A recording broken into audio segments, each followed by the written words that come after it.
Warning, the Atari Creep YouTube channel is intended for a mature audience. Regardless of the subject matter, this video may contain strong language, simulated violence, and lots of psychological nudity. Viewer discretion is advised.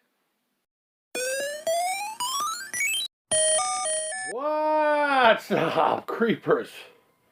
And Keekers, Chris, the Atari Creep. How is everyone doing today? Alright, so this is going to be a first and a whole bunch of Star Wars stuff we look at. You know, and ironically, this isn't the only Star Wars.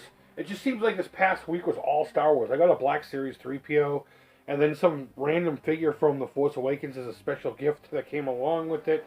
And I also have one more thing coming for the C3PO that I'm really excited to share with you. But I gotta wait a little bit. But either way, if you weren't around about 3 or 4 days ago, I got a large package from our buddy, Mr. StormSurge, and in every video, I'm going to encourage you guys to continue to thank Mr. StormSurge for his generosity. It was a big pile of Star Wars goodness, and I can't wait to open it all up and share with each and every one of you. What makes this one even more exciting, to me anyway, is this is one vehicle I have never owned. At least not in this scale anyhow. I do have a bunch in different scales. Like I got 2 there. One back there. I got a couple Lego ones over here. 1, 2, 3. I got Darth Vader's one all fucked up on the other side. And of course, over here used to be the Die Fighter. I'll put a picture up on the screen if you don't know what that is. So I'm sure it's needless at this point to say that the TIE Fighter is one of my favorite vehicles, next to, of course, the AT-AT Walker in all of Star Wars universe. So what we're looking at here is the Power of the Force 2, technically, if you really want to be exacting about it. These came out in 1995, and they were using pretty much the same molds as the original, which is weird because people scarf at these, you know, the purists, I suppose. They stick their nose up to these things. I don't know why. It's they're such great models. They're pretty much the exact same thing. Why? Because they didn't come out a specific year? Stupid. It's too stupid. I can get if they change too much on it, but whatever. Having a look at the box, it looks like this originally came from a place called 21st Century for $25.95. I'd be interested to know if that's an actual, like, large retail from either back in the day or still exists. Or maybe that was like, this was in a collector's store. Like, we go to our retro video game stores. So all the sides look exactly the same. We'll come here to the back where I'm still going to have to fight some glare. We got one of those really buff stormtroopers. That's one thing I didn't like about this line. I didn't like the figures being all buff, but they're starting to grow on me. There is a charm to them. And I do have a handful of them here. I gave the No Swear Game a couple of boxed ones. Kind of wish I had it now. So I could set all the stuff up. But no, it was better off in his hand at the time. You know, just your typical thing. Just showing other toys that you can get. We'll be having a look at this here pretty soon. You get an X-Wing fighter. You also have a land speeder. All the good stuff. It says 1995 here. That's really all there is to it. Now, I do have one correction to make before we open this up. I'll open it up as we talk anyway. When I did the unboxing, I said that this was still sealed. This package is not still sealed. One side was, this side was not. Now, whether or not this has been pulled out before, I can't tell you. We'll see how it's packaged up. It still has all of its little inserts and such.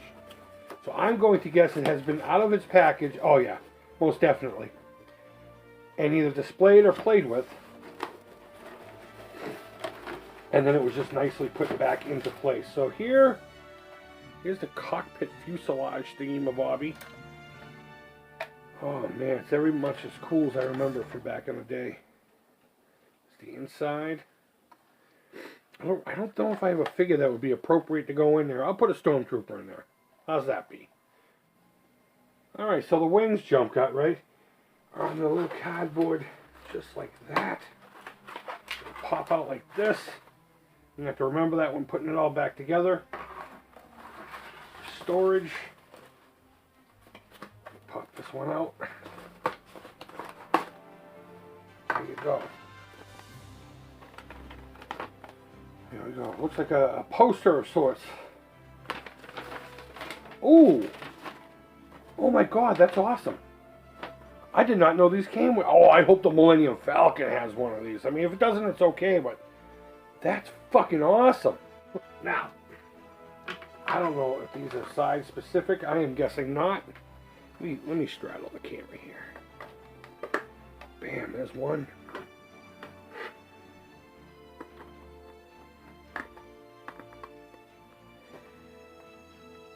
And two. And there it is. And here's the completed model, all on display and put together. Now, one of the cool features that this line had over the original vehicles is that they would usually add lights and updated sounds, usually more sounds from the films versus that whirling motor sound that most of them had, that obnoxious sound that my parents, I know, absolutely despised. Unfortunately, the TIE Fighter did not get that treatment this time around. But that's okay. It's still a very beautiful piece. We will go around it and have a look. But one of the gimmicks were retained, and I don't know how well I'm going to show this on camera. But if you hit these buttons here on the side, the wings fall off. Sadly, these vehicles didn't come with any figures either. So I'm going to have to seek out a TIE pilot. But until then, I do have this retro collection Stormtrooper. I think we can get him in there. Let me lift him up like this. I glued the blaster into his hand. I did it because, one, I got tired of it falling. And two, I knew it would fucking aggravate a few people. Oh, let me get that on there properly. Bam, there we go. That's how you jam a people in there. And there you have it, guys. That's my look at the 1995 Power of the Force Star Wars TIE Fighter. I'll put some better shots of it at the end of this video as a slideshow so you can see more clearly the inside and all the yummy goodness that there is within. So guys, go ahead and tell me down below your favorite feature of this vehicle. What is your favorite Star Wars toy? Just toy in general. It doesn't have to be a vehicle. It doesn't have to be a figure. Hell, it can be a sex toy. I don't care. Do you have a Darth Vader vibrator? Tell me all about it. Maybe not. Second thoughts. Yeah, you know what? That'd make a good book. So go ahead and tell me all about it. Leave feedback. Thumbs up. Thumbs down. All feedback too. The creep is positive, guys. Thank you always so much for watching. I really do appreciate it. We have so much Star Wars coming your way. You're going to get so friggin' sick of it, but I don't care. This stuff is amazing, and I can't be any more grateful to have this stuff than I am right now. Words suck to tell the story, so to speak. But yeah, guys, I hope you're doing well. We've been pumping out a lot of Amico videos. I'm trying to give you a break. But Tommy spit out that video today, and I gotta do my thing. But guys, I hope you're doing well. I really do. Thank you all so much for watching. And until next time, take care. Creep it real. Bye-bye.